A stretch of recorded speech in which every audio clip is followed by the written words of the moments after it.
ప్రపంచంలో ఎక్కడా లేనంత ప్రత్యేకంగా ఆ ఆకృతిని గురించి ప్రపంచమంతా మాట్లాడుకునేలా గాలి సైతం చొరబడని విధంగా ఐసోలేటెడ్గా అమరావతిలో క్వాంటమ్ వ్యాలీ భవనం ఐకానిక్గా తయారవబోతోంది. ఇందుకు సంబంధించి ఇప్పటికే సీఎం చంద్రబాబు అధికారులతో చర్చించారు.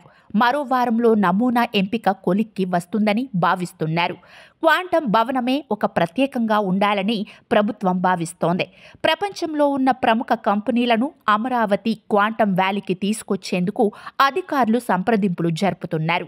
వివిధ కంపెనీలు, స్టార్టప్లు, రీసెర్చ్ సంస్థలు, క్వాంటమ్ హార్డ్వేర్ సంస్థలు, యూనివర్సిటీలకు ప్రభుత్వం భూ కేటాయింపులు చేస్తున్నట్లు చెబుతున్నారు. క్వాంటమ్ వ్యాలీలో కంప్యూటర్ పరిశోధన, అభివృద్ధి కేంద్రాన్ని IBM సంస్థ ఏర్పాటు చేయనుందని, అందుకోసం 40,000 చదరపు అడుగుల విస్తీర్ణం ఉన్న భవనాన్ని నిర్మించనుంది. క్వాంటమ్ కంప్యూటర్ కాంతి కణం, ఫోటాన్ ఆధారంగా పనిచేస్తుంది. అందుకోసం ఇక్కడ ప్రత్యేకమైన వాతావరణం ఉండాలి. క్వాంటమ్ కంప్యూటర్ ఉన్న గదికి వెంట్రుక మందం ఖాళీ నుండి గాలి వెళ్లినా, వేవ్స్ తగిలినా ప్రాసెసర్పై ప్రభావం పడి ఫలితం మారిపోతుంది. బయట నుంచి కాంతి, శబ్దాలు చొరబడకుండా ఈ గదులను పూర్తిగా ఐసోలేట్ చేస్తారు. క్వాంటమ్ కంప్యూటర్ ఉండే ప్రాంతంలో 273 డిగ్రీల ఉష్ణోగ్రత ఉండేలా నిర్వహిస్తారు. కంప్యూటర్ వినియోగించి ప్రతి చిన్న పార్టుకు ఒక శాస్త్రవేత్త ఉంటారు.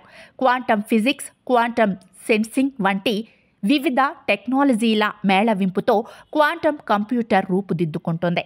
ఇక్కడ నుండే క్లౌడ్ ద్వారా ప్రపంచం మొత్తం క్వాంటమ్ సేవలను అందిస్తారు. మొత్తం క్వాంటమ్ వ్యాలీలో 90 లక్షల చదరపు అడుగుల్లో మౌలిక సదుపాయాలు కల్పించటమే లక్ష్యమని అధికారులు చెబుతున్నారు.